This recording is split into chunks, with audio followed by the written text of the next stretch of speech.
Okay, we're slowly getting everyone in. And Nathan, I'll put you on a spotlight so everyone just gets to. Thank you everyone for joining us on this beautiful spring day. I'm happy to announce that we have Nathan Spaling here, who is the founder of the Capacity Clinic. And he is a lawyer and social service worker and really an expert on capacity, and something that I find, and I'm sure Nathan will speak to as well, part of a challenge in our industry is being able to identify and manage capacity. And I think this what Nathan is doing with his organization is fantastic. But I'll pass it right on to Nathan, and Nathan, you could maybe speak a few minutes on what the Capacity Clinic is, and uh, and go from there. Yeah, well, thank you, Michael, for having me on the podcast here. I think this is a really important area for conversation and awareness and all this for more than just my own self-interested reasons. So, as Michael did say, I'm a lawyer and also a registered social service worker. And I really saw when it came to, planning for a person's incapacity. So the point in time when you can't make your own decisions for yourself was a time that was causing people so much confusion and potential loss and, uncertainty that um, it's an area that is just including so much risk. So when he asked me to join him today, this is clearly an area that is my passion and is my a kind of exciting area to talk about, where we're trying to provide resources to reduce the subjectivity that people have when it comes to working with substitute decision makers. And as complicated as this is, trying to give some good information that you can build these procedures to trust at these very vulnerable and critical times. So, without me waving my hands around too much, therefore, I did find this company called Capacity Clinic. It's Canada's first medical and legal or decision-making capacity assessment company. And what we've done over the past over 5 years now is doctors, lawyers work to help make these iterative best practices so that we can reduce this subjectivity. So we've come up with some neat solutions and some very helpful kind of boundaries to engage with people that I'll talk about a bit today. Excellent. So you have a bit of a presentation. Do you want to, I guess, share your screen and Yeah, I'm really excited for this one because I just so everybody knows, Michael, you can have a conversation with Michael, and it's like, I thought we should have just recorded that, Michael. This was like really, I was blown away with, first asking me to be a guest because this isn't always the quote, sexy conversation to be having with everybody, but it's one with so much value. And just I thought so many times there were so many important points that came from our organic conversation that, you know what, let's take a run at this one too. But I have at least some areas that'll keep us in line through the PowerPoint. So if we get through it all, or if we get through part of it, that's the name of the game is getting this conversation down the track so it helps people. excellent. So what I wanted to do today, can you see my screen okay? Yep. So we're going to talk about substitute decision making as an overarching term. And I want you to think about this when you're either watching this in hindsight or, if you're watching this live, you can put your hand up and, I think Michael's going to be monitoring the chat to see if there's some questions that are important to ensure are included. But um, how would you explain the importance of substitute decision making to someone? And so often, and very importantly, we've talked to clients hopefully about the importance, of an estate planning and making sure that, the generational plan is not only identified, but, being put in place. But this isn't the will. This is about substitute decision making today. So every time you think this is about the will, I want to pull you back to say this is before death. Okay. And what we're talking about is I've used these slides to work with people to wave my hands around and for them to have good reference points so that they can talk to their advisors, they can talk to their network about establishing an incapacity plan that's going to protect them. So the first thing I explain, and Michael, I'll just have you anything to add, definitely I'm going to need some translation support here as I will start getting pretty technical capacity assessment if you let me go down the tracks. But, this is what I would always start with to explain to clients what we're doing, what we're talking about here. So when you're talking about a person's ability to make decisions, it's actually a continuum. And there's three big components to this. There's the ability to make decisions yourself with assistance or support, and then there's substitute decision making. Those are kind of your three heads of what we're gonna talk about. So uh, before we kind of split the hairs between the three of those, I try to explain to clients that, what do you mean by personal autonomy or like I'm going to probably call decision-making capacity? And this is just someone's ability to make their own choices because they have the ability to understand and appreciate essential information. So that's like in a technical weeds point, like what decision-making capacity is all about. There's a couple big principles for people to understand about this because when you get into planning this stuff, Michael, and always want to make sure I keep your perspective in this is so much of making a plan first starts with you know what information are we talking about so we can get onto the same page to make something that works well for everybody. And, one of the things people don't quite pay enough attention to, in my opinion, is just it is a human right. And there is this presumption of capacity. So if you're an adult, there is in law in almost every province, I think in all provinces, this presumption that you can make decisions for yourself unless there's this reasonable ground to believe that you can't. That reasonable grounds part, I'm sure we're going to slice a part of it here. That's where you really start. Now, I wanted to address two of the other parts of decision making that aren't so obvious for people. So yes, I want to make decisions for myself my whole life. That's fine, of course. Like so many people do, and that makes tons of sense. But then there's this concept of supported decision making, and supported decision making, I won't get off on too much of a tangent to the side, but the one of the evaluators, Dr. Richard Schulman, just was cited in a very important decision from the courts that helped to break down what supported decision making is and the criteria that we've developed to help kind of evaluate this is now what we can help people understand. So if you make an independent decision, you're making it by yourself. If you're making a supported decision, it means somebody's helping you either understand the information, communicate the information, um, but you're ultimately in control of the final result, what you want to happen out of that decision. So this is great. Financial advisors probably play this role a ton. Is like, Michael, you must have to explain to people in a very unique way these complicated financial terms, which, I guarantee you I couldn't do because of all the, important nuances that people have to be aware of.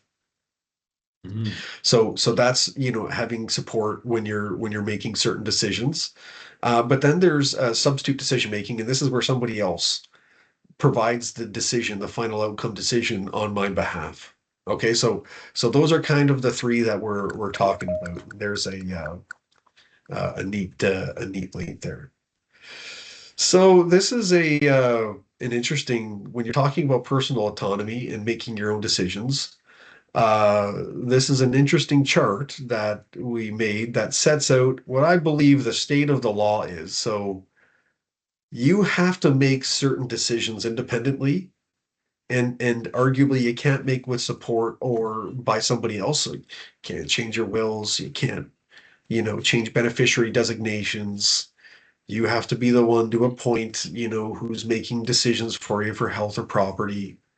Um, but then there's this other area of decisions that when you're mentally incapable of making decisions for yourself, you're going to need somebody to step in for supported or substitute decision making.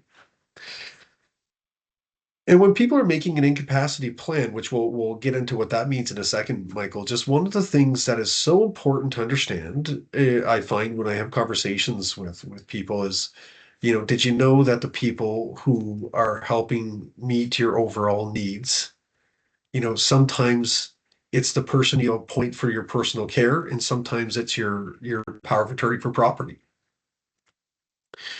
And there are some decisions, and this is where it's really important why plans are so essential is, uh, where you live often includes a component of a personal care decision and a management of property related decision. And just, you know, how these very valuable assets in people's lives they end up being the source of funding for these, care plans and like quality of life wishes that people have, including, especially aging in place. So a couple things just to also kind of note it's the power of attorney for personal care. One of the things I bet you most people I talk to don't understand is it's the power of attorney for personal care, at least in Ontario, who's actually when a person's not able to decline going into long-term care. It's the power of attorney for personal care. The appointed attorney under the power of attorney for personal care, personal directive, if you're elsewhere, that's going to have this permission. So just you know, so many times, I can't tell you. There is so much intent put behind your estate planning, which has to stay there. Like I 100%, that is a really important part of a person's, financial planning. But just, you know, when it comes to meeting your needs and achieving your overall wellness financially and where you live and your health, these documents are so essential. So the other two things I would maybe note is the access to information. When we're talking about substitute decision makers, you're going to hear this reoccurring theme, and that is it's built on trust. You have to appoint people that you can trust because, as you can see here, there are so many decisions that get made that give people access and control over very intimate and important decisions. So, this people that you appoint as your substitute decision maker, and you'll see SDM is important. So, Michael, anything to throw in before I keep kind of giving a bit of a download on substitute decision making? No, you're on the right track. I mean, I argue that a POA or substitute decision maker is probably arguably more valuable than a will itself. I know what you're Um, saying. and because, this depending on especially for health, depending on what the outcome or what the illness looks like, this could be a decade of someone making decisions on your behalf. And so very crucial part of the overall plan for sure. Uh, I completely agree, and I think that's what I really enjoyed about our coffee was Mhm. it and I also second Michael had this awesome idea of potentially shooting like the next season of these in these like coffee shop potential locations. So I don't know, the security protocols needed to achieve that, but I'm really in favor of that was a lot of fun too. But here's some of the things that I kind of pulled from that was, so important to communicate to people that they might not already know about, substitute decision making when it's used and this type of thing and how it's so complicated for substitute decision makers and professionals to make this difference. So number one, there's a difference between poor judgment and somebody not being able to make their own decisions, like being incapable. Two, just because a person is diagnosed with a disability or a learning condition, that doesn't automatically mean they're incapable of making decisions. I'm telling you, this is going to be the theme of so many people's lives where barriers are put up in front of them just because of the conditions that they're diagnosed with, which is so difficult for a vulnerable person then to overcome without the right framework in place. Number three, a person's ability to make decisions can change over time. And it is also different from everybody else's because of the different experiences and values and these types of things that are so unique to, what information and the way we've processed over time that's a really difficult factor that have probably prevented a lot of boundaries from being put into this type of thing. Another thing that's really important to understand is, a person can be capable of making one type of decision, but not another. So they can sign a power of attorney as an example, but they might not be able to manage their property. They can give consent to treatment, but they might not, but they might be able to manage property or sign a will or, these types of things. So it's really important again. This is a very complicated plan that we want to make sure that we're thinking about all the important factors, so that we can really set up the right, support at the right time is kind of the name of this game. But the last thing is, I intentionally put it last, is probably the number one thing that people take for granted, and I saw it in my role as an estate planning lawyer, but now especially through my time at the Capacity Clinic. It's the number one misconception I believe for incapacity is I believe one day I'm just going to be able to wake up in the morning and say, today's the day when I'm not feeling like I can make decisions for the rest of my life. And actually the exact opposite is true.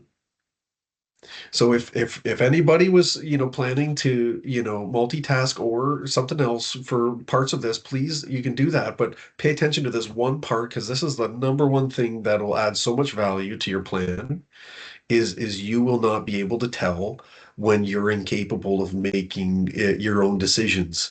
So this means that you could be taken advantage of financially or exposed to some sort of harm of your health, and you wouldn't even know it yourself. So the reason that point is so important is because this fundamentally means that you have to rely on other people to identify this for you. And that's really what we're planning to do today. So I'm going to play a 1 minute video here, and I just want to share. If you're not familiar with this, one thing is you have to understand a common reference point for what we're planning for.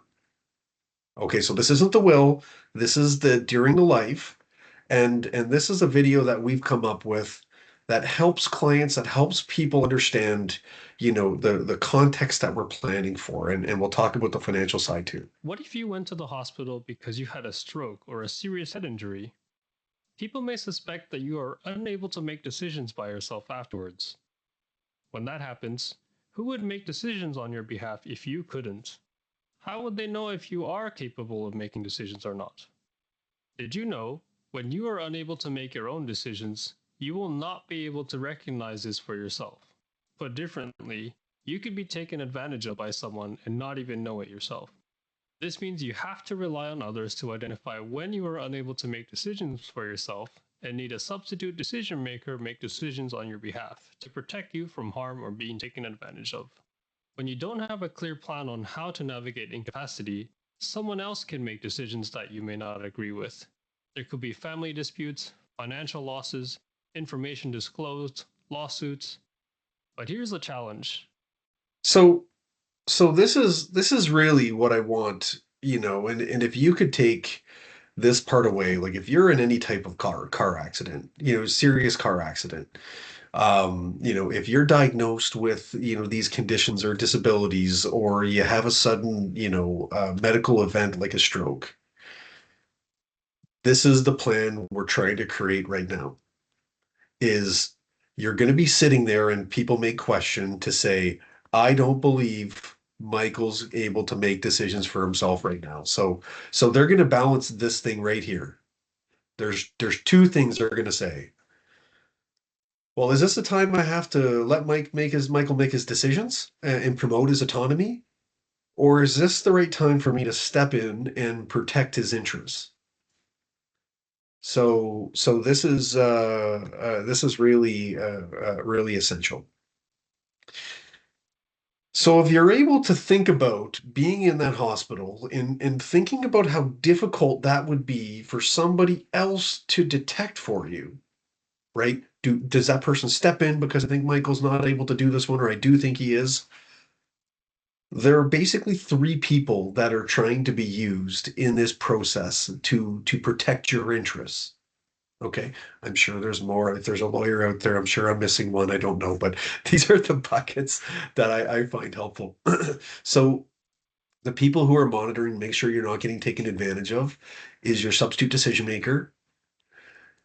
It's your service provider or advisors that you see especially regularly, and the formal assessment providers. So the three people, when you can't tell that you're capable, these three have to be able to come in, and they have to be able to know, number one, who do you want to make decisions about your health or your finances for you? Number one. And then number two, what are the risk factors that they're looking for? And how will they know when an assessment is needed compared to letting you make those decisions? And because everybody makes decisions so differently, there just hasn't been this like guiding framework that's been available. So this is why traditionally there's been a different opinion from the family member between family members actually can definitely happen. A different one between substitute decision makers. Um, but Michael raised such a great point when we were talking at the at coffee, was that one of the essential roles that and valuable roles that the financial advisor really brings for their clients is, they're having these financial and care-based conversations, planning and, day to day, on a more frequent basis than, even I would have seen so often as a lawyer, right? And just Michael, I'm so sorry. I feel like I'm taking some of what you're going to chat about, but I was so impressed when you talked about, how valuable it is to keep track of those intentions and whatnot too. Hmm. Yeah, it's interesting. It's kind of a and we touched on this as well. That the tricky thing, aside from identifying, is what to do next, Mhm. right? Is who to get in touch with, who to contact. In most of our client relationships, and actually a new regulatory requirement is that we have something called TCP, Yeah. which stands for a trusted contact person. And the purpose for that contact is obviously not to share any financial information, but if something comes up in a meeting and you need to speak to a trusted contact, that's the purpose of that person. And I think, even from a regulatory perspective, and the fact that naturally the aging demographic is progressing, it's becoming more and more important to sort of, try to pinpoint some of these moments where things may seem a bit different than they've been in the past. To being able to have that sort of insight though, like this is reminds me of a case where, you know, uh, there was on one side of a dispute, Michael, there was this financial advisor, and I think it was like a religious person, and On the other side of this dispute was, a longtime friend, like I think 70 years, and a medical professional. And one of the things that was, so important for the court was just you don't talk to all the time your best friend about your wills or your financial goals, and these types of things, but just you would do that with your financial advisor and potentially even I haven't talked to a religious figure about these things, but throw it on the conversation list. I guess that's a somebody that's arm's length that might be able to steer you in a objective way. Hmm. Um, I have a question, actually. I'll throw this out Yeah, there in terms of this conversation. So you touched on you may have two power of attorneys that may disagree with the capacity issues. Or if I can add one more layer, if you know, can you comment on, so maybe have some capacity issues. My POA feels that my capacity issues are much more severe than I'm letting on. yeah. What can be done to sort of manage or mitigate or manage that conversation? Yeah, I think just before I'll steer you down that for the rest of the time even.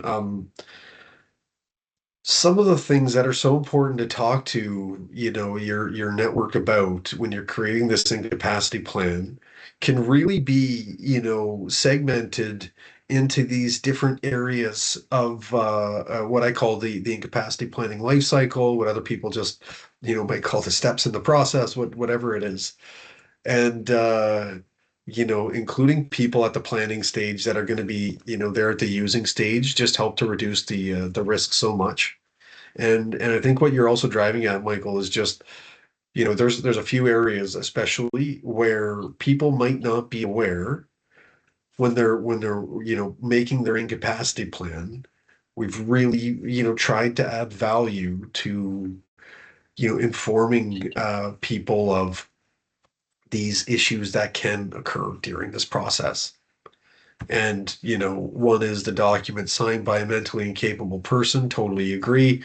Then there's, no fraud or revocation system, like we'll talk about if multiple documents exist, which is, I'll share in the next slide why problem.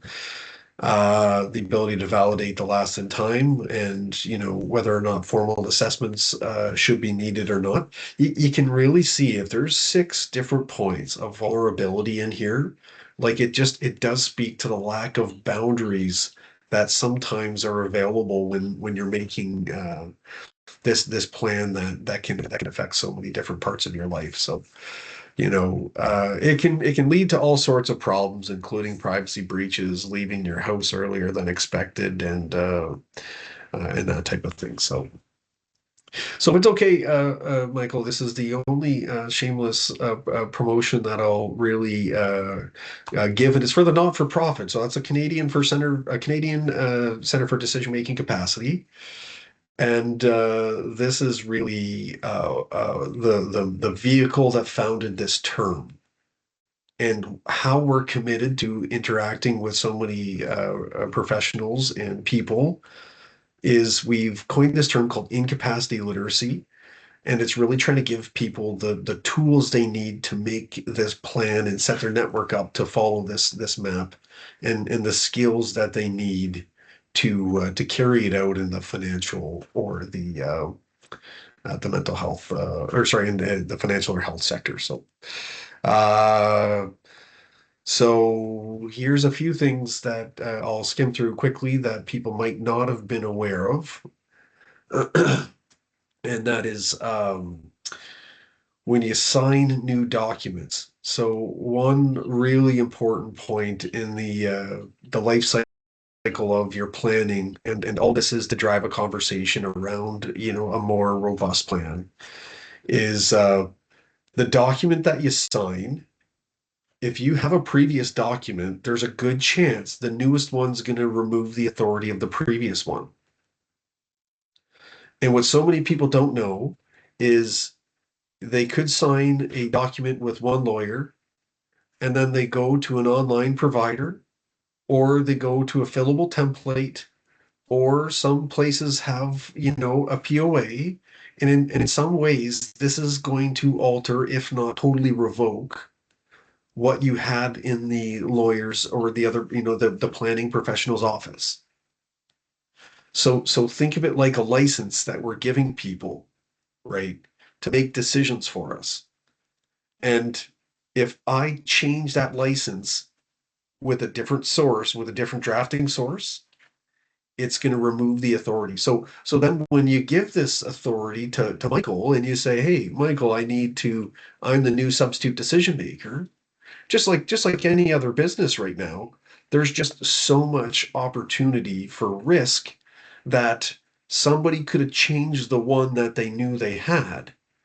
So keeping Michael and your service providers in touch with the current source of authority cannot be understated because of the autonomy, because of the control that people can have.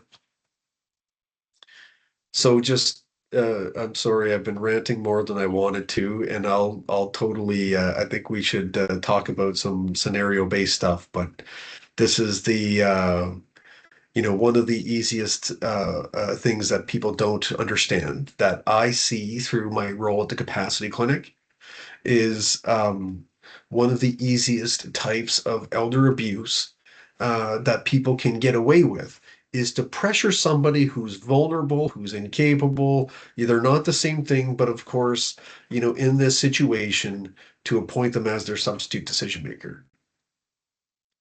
And an incapable person, if you can't recognize that, this is the vulnerability and the need to tie your network into your plan and really document those intentions. So the last thing I'll say before I'll kind of show you the need for the fraud protection and the source of truth is I frequently say to people, if you can imagine not registering your driver's license with the ministry, like you would look at me like I'm living on a different planet. You need to monitor who can drive and who can't. But then, why is the ability to make decisions on your behalf not more important than that?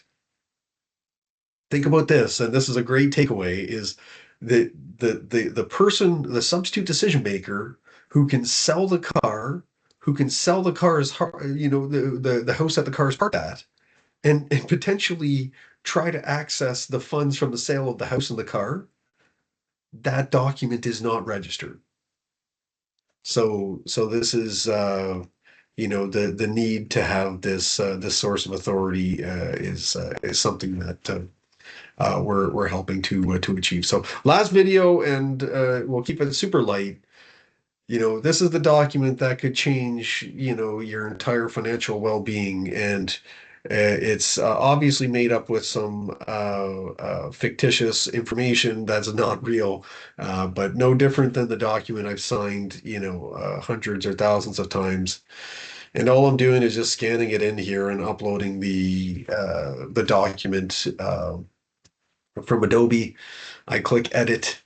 And boom, you can put somebody else's name, you can change clauses, you can do all these things that, are beyond what you'd want to know they could do for you. But if the business can't tell the original from the fake one here, these are the reasons why we need to continue to find a source of truth like we do. So, okay. Yeah, sorry, and I was going to say, I think you would agree with AI becoming more and more prevalent. I think this is an even bigger risk than it ever was because you can basically ask your computer to create something and it'll change it for you. Oh, you're totally right. You're 100% right. That is access to information and access to technology is really is the blessing and the curse. And it's always the people and the intentions behind it that are ultimately helping to decide if it's, good or if it's not, right? And that's that really, really important point. So the first area that we really tried to create a difference was create a notification system. So just if you're not using our notification system, number one, it is free, which is, shout out to poaRegistry.ca. But number two, it does give notice to all the key people about, your source of authority. And just, having Michael at least know who is your preferred person in this, instance is helpful because it also gives them the ability to receive new ones if there's a new one. Might be with a different drafting source. That's, I'm not advocating for that, but I'm also saying it's possible. And number two, it's keeping the previous substitute decision makers who were appointed to receive notice too. So, keeping these notices in a more automated way just helps to make sure who's making your decisions when you're in that hospital. If you can't make those decisions, is the person that you want it to be. So if Michael wasn't the one that registered the power of attorney, then he would get a notice that would look like this. And depending on compliance restrictions and all this type of thing, he has the ability to view the document as one option. He would have the ability to also notify people in the event that there was a change in this documentation. So one of the biggest, vulnerabilities that isn't discussed is just, like I said, signing a new document at a time when you actually need your substitute decision maker to protect your interests. And this really makes the network become involved in terms of, how can we all make sure that there's transparency around that person that's making a decision and at the right time. And that's I don't want to say more important, but there's a different significance to that as well.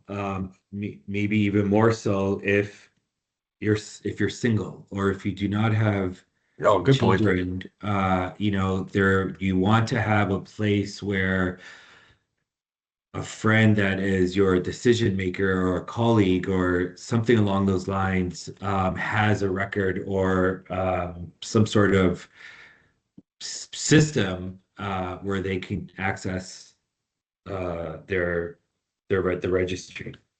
Yeah. And that is an important point. Don't think of what we're talking about as a storage sort of replacement. There's a lot of good storage replacements. This is like a bolt-on fraud prevention type of thing. So I think that is, just making sure that we're kind of connecting all those important stakeholders into that place, which is great. Michael, I apologize. I totally ran out of time, and I'm going to try my best to explain this in, 1 to 2 minutes, and then try to leave some time for questions. But you might be on the call, and you might be already acting as a substitute decision maker. You might be thinking about, who should I appoint as your substitute decision maker? When you're sitting in that hospital right now, one of the things that, or not right now, but when you're sitting in that hospital, maybe eventually, um, one thing that you're going to want to know is just if somebody's going to have the they're going to have to identify when you're incapable so that they can step in at an appropriate time. You may disagree with them, so you may need a formal assessment.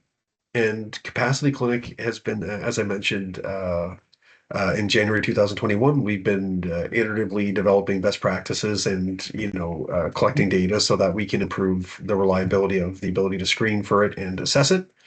So this has resulted in some good data over time for us to then have people see if they can understand or not. So as you saw, everything. If you're wondering like what's the secret sauce, like yeah, we have some of our risk factors that are included in our software, but if somebody doesn't understand information about themselves, it puts them at risk for not considering it when they're making other decisions. So that is so important to say, and I'm just gonna kind of break that down for one second. If somebody doesn't understand that they have a unique dietary restriction or clothing, requirements, or whatever the case is, if you don't understand that, then how are you going to apply it? How do you know how it's going to be affected when you're making other decisions that are related to it? So the one thing that we really found was when we were screening and we're doing these screenings and we were doing these assessments and we were doing these cognitive rating scales, your memory isn't the only thing that impacts your ability to make decisions. So it was really this lack of understanding of other factors. So here's the final one that I'll probably have time to rest it on, subject to your thoughts here, Michael. But just we've come up with basically, instead of people using their subjective belief around what makes a person incapable, there's this plan that you can create with your trusted contacts and with your substitute decision makers and your clients, which basically tracks to see if a person understands like three buckets of information about themselves. And it's, about if they need assistance, it's about if they have any accommodations, and if there's any, risk factors that may be present. And going back to the model is using the trusted contact to gather this information. It helps the administrator, like a financial advisor, to be able to see if a person's giving you accurate information or if they're just responding to some of the questions that are being asked. So that's probably one thing I would say, if I can leave with some very helpful advice, is the incapacity plan that you're trying to generate here has to reduce the potential for fraud and connect people into the revocation so you know who it is. But when it comes to making decisions, uh, it's so complicated because of the way everybody makes decisions, changes over time. So one of the most valuable things that Michael said to me, and it was so organic when we were out at lunch, is or sorry, for coffee there, was he picked up on the things that changed about his clients. And that's really a key thing, is you have to find what are the right parameters for you to be monitoring, and how do you want to respond to them as a joint kind of agreement, because there are certain consequences that can flow from a person being incapable, like being financially taken advantage of. So just what I'm definitely advocating for today is just um the more in the weeds that you can get in terms of what that timing looks like, the more clear the procedures for people that might not know your decision making as well as you do, they'll have a better chance to be able to respond to this appropriately. I didn't think that was going to take 45 minutes, Michael. I swear to you, and all my run throughs, that was like, And I'm sure we can keep on going for another 2 hours. It's fascinating. I mean, there's so much depth, right? And so many different scenarios um, that you've been through, you've experienced, and I've experienced, and we chatted about some of those over our chat. And something that's very relevant in my world is especially with spouses. And there may be one who's starting to have potential capacity issues. And I've had this conversation in the boardroom where the spouse may say, "Well, we're just getting older. I'm forgetful, but hey, I'm I don't know, 80." And it's fun and light to a certain point, but then you start to question, well, is there something bigger going on that we need to really tune into? Because I mean, as we've all experienced and we've heard these stories, something that starts off as a small issue can really snowball, and it ends up growing to a much bigger thing much quicker than anyone really anticipated. I think you hit on one of the most important, such an important point is uh, right now there's a lot of people that have spouses that they've appointed. And, hopefully incapacity plans aren't something that you have to think about every 2 months or 3 months, but just, so the times that you put into making the plan, the alternate comes in where, let's say, one spouse becomes incapable, and then it's, a friend or another family member or even a trust company that has to step in and start making decisions on your behalf. Um, there's a real hesitation outside of a spousal or partnership relationship where people have saying, questioning your ability to make decisions. So just it's no different than when you're working with, different professionals as well as like, having a plan that removes their subjectivity in this space just helps everybody react to some of these risk factors in a more predictable way because time and time again, the child or the beneficiary or whatever you want to call them that's not a spouse or a partner, they have these conversations with people and they're not sure if they're capable or not, and it ends up, creating this conflict or this, unintended risk because people are acting too late or people are, worse yet, even acting too early. So you're 100% right. Um, just as a housekeeping item, there's a little button at the tab that says Q&A. So if you have any questions, just click that button and you can type your question there, and we'll be sure to pick Nathan's brain. But I have one right off the bat for you. Um, so in your experience, and I guess from a perspective of, or just generally speaking, in your experience, do you find that do you find that it's better to appoint a family slash friend or intimate relationship as a POA, or to hire a third party trust company? Amazing question. There's room for both. Like I know that's the easy answer, but I'm going to defend it at least. There's some family members that could do an amazing job because they know your intimate wishes, and that might be so, important. That's a real consideration to make. Um, the trust companies and the non-related people have such the benefit of an objective positioning. They're not going to inherit your estate. Where you live doesn't matter to them. It matters the best interest of you, of course, acting in those ways. But there's so much value in having these organizations that have objective procedures to lay out for you to consider managing your day-to-day finances at a certain point as well. So Right.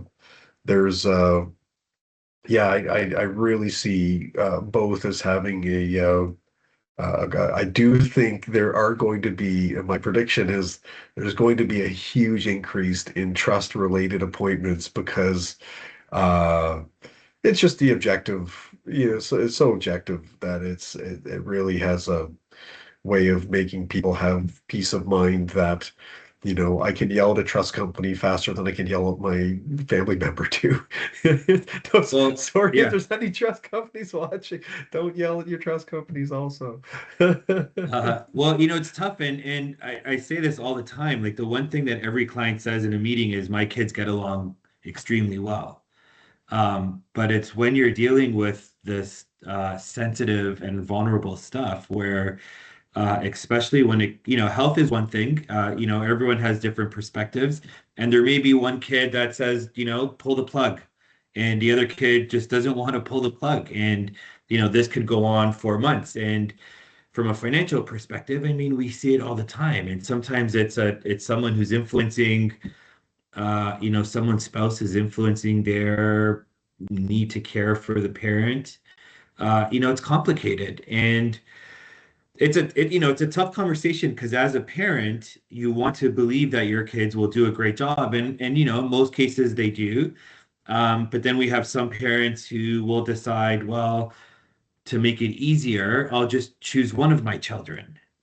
And, this way they're not, going at each other. But then there's the risk of, are there issues with the other kids that have not been selected? And do they feel like they're inadequate as, caregivers to their parents and all of that stuff? I mean, it's pretty complex. I It's a had difficult decision. Oh, you're again, like I appreciate all the commentary. And one of the decisions you have to have with somebody aside from your spouse, whoever you're planning to appoint, is where do you want to live and when? Like these are so essential to have. And yeah, I think it's um my mom, so I'm one of four kids, and my mom was like, in fairness to everybody, I'm appointing you, all four of you, joint powers of attorney, and bless my mom's heart. But this is a real example, by the way. My brother was playing hockey at the time in Nashville. I was in Windsor. My sister was in Lethbridge at a time, and my younger sister was living in Waterloo, which was about half an hour away from my parents. Now, if you can imagine, if my parents had to give an instruction by substitute decision maker to Michael, it would require all four of us to sign the document just to make one decision. So as somebody that has devoted my practice to this, I told my mom I declined to appoint my three siblings, at least make it easier. I trust that one of or two of them will, but I think she sorted it out. But you're right, Michael. Like you have to be seeing things in the way that, somebody else is going to meet your needs from a financial or a care point of view, and that means working with people like yourself, Michael, that want to continue to listen to their clients up until the right time, and then give them solutions so that if somebody else is needed, this is what it looks like. In communication, right? Communication is key with your decision makers or your POAs. You want to ensure that they're not surprised to realize that they're your decision makers. And not only do you want to communicate it, but you also want to have these tough conversations with them to, express what your wishes are and what your care wishes are, especially. Um, and I find that, at least with our generation, with my generation, our parents never talked about that stuff. We're kind of just, we're just, it's just, you don't talk about it. One of the things that was never really on the, you know, around the dinner table kind of I, thing. I was doing an assessment very recently, and the person that I was doing the assessment on was in her early 90s. Like I'm telling you, could have probably written a novel. It was very impressive. But she said that exact point. She's like, my parents, they would never talk about aging in place. And I said, oh, fair enough. She's like, if you were thinking about succession planning and that type of stuff, it probably wasn't till later, very later in life until things were well on its way. So, part of what I just love to see, and hopefully you can tell I'm super passionate about, is creating these clear protocols to reduce the risks of substitute decision making being used inappropriately. And that's so grateful that I was able to not just come on and talk, but Michael, to share that conversation both today and also over coffee, just with how meaningful of a difference this makes for people's well-beings and continuing to maintain a certain quality of life. It's not just a one conversation and you're out the door. It's seeing what fits and really making sure that we understand how that looks. Yes, I agree. Especially from my perspective, there's so much more to financial advice than just the investment piece. Like that's just a small piece of the pie, but all of this other stuff, in a sense, I say this often, the investment piece is almost almost irrelevant if you do not have these other conversations that are going to help protect that as well as your overall well-being. And that's really, to me, and Nathan, I think you feel the same way. This is really what our work is all about, right? Is ensuring that we're doing our part to help people uh, plan for their future years. Yeah, it's such a value add. If you were to try to talk to people about, what is your strategy to protect, me from being taken advantage of, starting to go down this pathway as a professional and client relationship, it just helps you understand intention, helps you understand the moving pieces, and really, I think I said this to you too, the financial advisor, you see somebody way more than I saw them as the lawyer. So just it's really important to put these types of, or very valuable to put these types of conversations in the works. Yes, agreed. Well, with that, Nathan, and to respect your time, I appreciate taking the time today to have this conversation. And it's a conversation that we'll continue to have, I'm sure. And for anyone who's on the call or listening to the recording after the fact, if you'd like to continue this conversation with Nathan, I'd be more than happy to connect the two of you. Um, but again, thank you for taking time. Greatly appreciated. Yeah, thank you so much. If anybody wants to know more about some of the procedures around trusted contacts and that type of thing, I'd love to talk. Excellent. All right. Well, thank you. Appreciate it. Take care, Thanks so everyone. much.